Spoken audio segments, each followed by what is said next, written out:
Hello everyone. Okay, welcome to a live stream. So I decided to have a live stream because I had no idea what video to make, so I decided to go with this. Now I want to talk about a couple of things in Monster Hunter, but of course the Capcom um, digital event was something spectacular, right? But just not for Monster Hunter fans, because why will they talk about Monster Hunter 6 now? It's more likely that they'll talk about it later on. And besides, if it's gonna come out next year, they won't really want to talk about it now. Maybe not. I don't know. I feel like now will just be quite a long time, but I don't know. This month is normally the gaming month. This and July, right? If I could remember correctly. So normally these 2 months have a lot of interesting things happening with gaming and perfect time to advertise your games. Nonetheless, Nonetheless, there are other events coming up. I don't know this month or next month, but I do know the Tokyo Game Show, and we also have the Game Awards, which people advertise their games on. So, yeah, that's going to be interesting. But I feel like, okay, now some people may think just showing it maybe at maybe at the Tokyo Game Show might be a bad idea. I don't know about that. I genuinely don't know about that. I haven't really checked the analytics on how much views that can rank up because when Monster Hunter World was announced, and I think some other Monster Hunter games, it was announced E3 time, which was pretty important, because E3 is a E3 was a very important thing for gaming, and now it's gone. Companies can just make their own event, but it's best to do it when every other company is doing it to catch on that train. Because if you just do it randomly, you know what's gonna happen. Like you're gonna not get people's attention. You have to do something. You have to do something with everyone else. So basically, that's what Capcom did. So I feel like yeah, if there's nothing for July, I don't know. I don't really check these things out. Um, but obviously, Monster Hunter 6 has a lot of people talking, and Monster Hunter 6. Well, what can I say about Monster Hunter 6?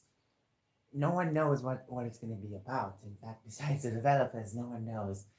I'm going to assume that they started development around 2020. I say this because just remember that development stopped for World 2020.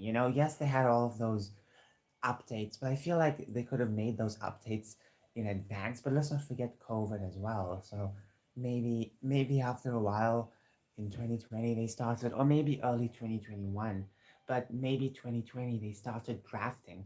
Drafting is also part of the development cycle. So drafting may be the simple part, but it's still the hardest. It sounds simple on pen and paper because you're literally drawing it on pen and paper, pencil and paper.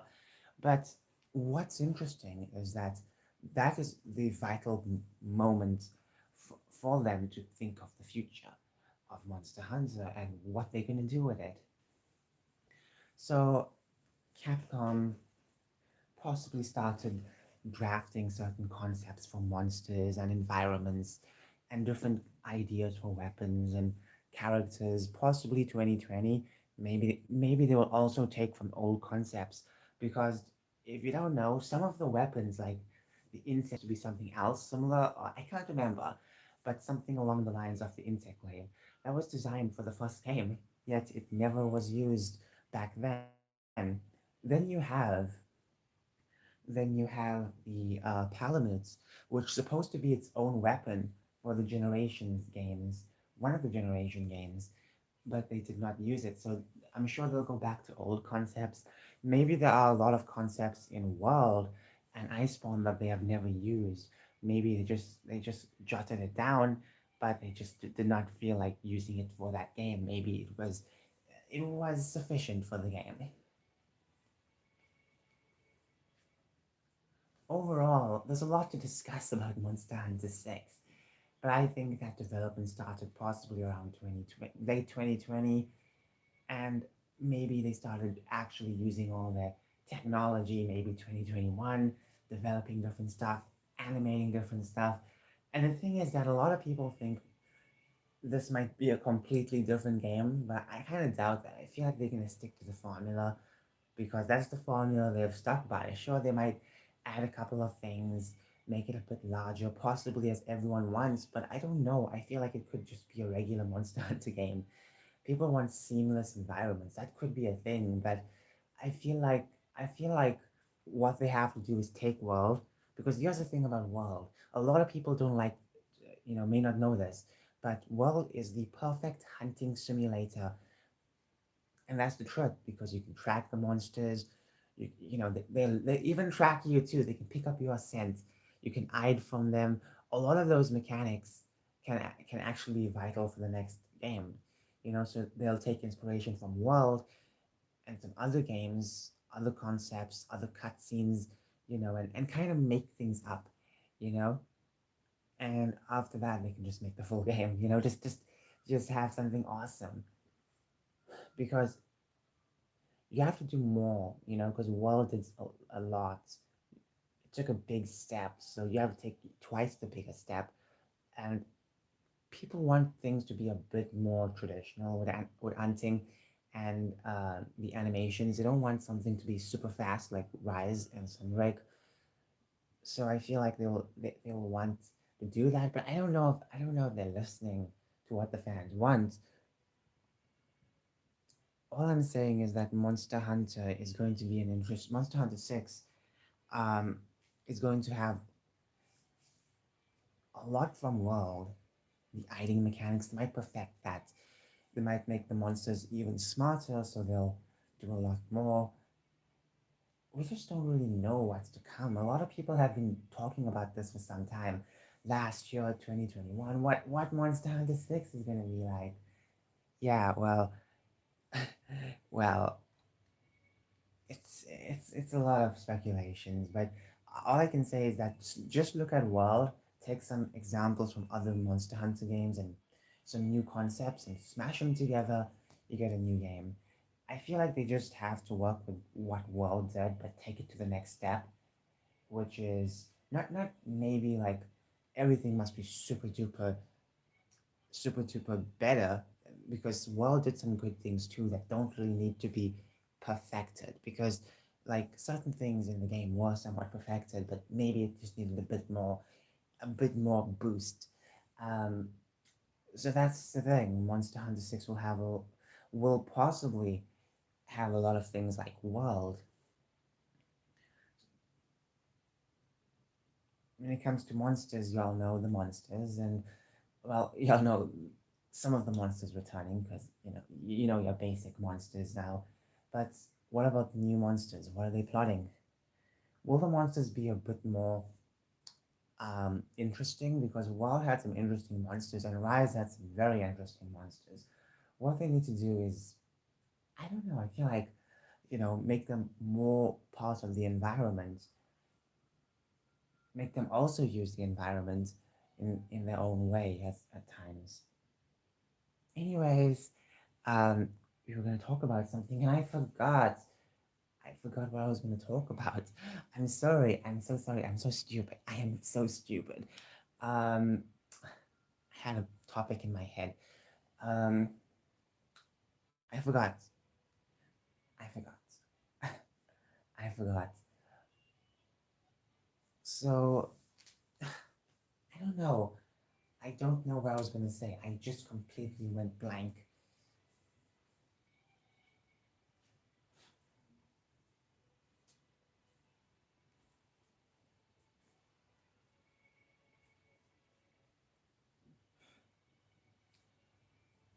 Okay, I don't know.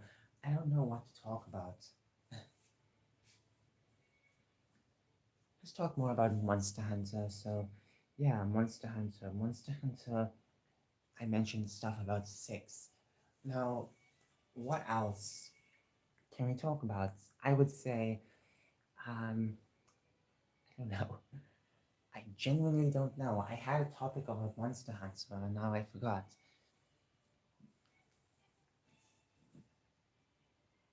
Oh yes, yes, yes. The topic came back to me. Now I remember hearing about this. I can't remember if this was factual or not, but Monster Hunter Rise is supposed to be an old school Monster Hunter game. Would it have worked if it was old school?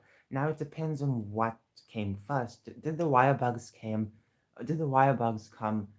during the during the development of a traditional Monster Hunter game like the old school games, or did it come afterwards because they wanted to have more movement? I don't really know what they were plotting on. I guess um, I don't really know what they were plotting on, which came first. Nonetheless, let's just say that if it was an original Monster Hunter traditional game like the old school games, where you have your different loading environments, different loading screens for different environments. You have what else? The monsters. Now, I feel like they possibly would have made the monsters HD. So, like obviously instead of just importing them, I feel like they could have done something like that because they want the monsters to look a bit different. Um, but let's just say that the monsters do not look super duper clear, crystal clear like the ones in Rise, but they look very close to this. Like you had Tetranodon. Let's just say Tetranodon looked more like an old school design. Like the asset was more old school. Um, what would have happened? I feel like the idea of having a more um, Japanese style would have still stayed. It's just that what would have been there, what would have worked. Because sometimes you have to design the monster based on the environment, and if the environment calls for more moves, and that's something. But if you look carefully at the environments, you will notice that many of the monsters, many of them, um, don't travel every single place. They can't climb up the highest mountain in the shrine ruins. They can't do that. They cannot do that. And I've noticed this as well, that this game was definitely designed, the idea was definitely designed for an old school Monster Hunter. But then they saw a world and then they said, you know what? A lot of people like this type of stuff. Let's, open environments. Let's work with that. So I feel like the concepts possibly stayed. Maybe the Shrine Ruins looked slightly different, but then again, they added a lot of stuff to it. Possibly, I don't know. I don't know if Shrine Ruins was designed like that, or or was it created after the idea of wanting more movement. And then you have all these mountains to climb on, and I feel like let's just say without all of that movement stuff, the new movement, this would have been an interesting game regardless. Because don't get me wrong, the wire bugs are great, but I just feel like they're just super duper crazy at times. The great wire bugs are important in my opinion because they take you from one place to another. The old school Monster Hunter games could have uh, could have really stayed. The old school concept could have really stayed if um, if they if they made it. It would have been a very different game. I don't know if people would have stuck with it. I don't know about that, but I feel like you would have gotten yes very similar monsters. And what else? Yeah, it would have been somewhat similar, very similar to this game. A lot of things would have been slightly different, and we could have gotten new concepts, sometimes different monsters altogether. We don't really know what could have happened exactly, like an alternate version. It would be nice to have like a looking ball to see if we had like an alternate version of this game, if it was how it was meant to be. How would it play? Obviously like an old school, but how would people take it? How would people accept it? A lot of people would possibly call it backwards, even though that's how a majority of Monster Hunter games were. So yeah, I feel like it would have been a different story. Not literally different story, but people would have been saying different things, and yeah, I don't know what else to say. Would have Mag? Would Magna Model be the flagship? Possibly. So I was talking about the environments. You can tell that the monsters most likely stay on flat terrain, or sometimes they might climb up some places that's near the flat terrain, but they won't climb up the highest mountain parts or whatsoever. They won't do that. They will not do that. So it does make sense that this was designed for a more old school Monster Hunter type of game, but they added a bit more to it that won't really change that much. Um, but overall, I feel like the old school design would have been interesting, in my opinion. The old school concept would have been interesting. Anyways, thank you so much for watching. Bye.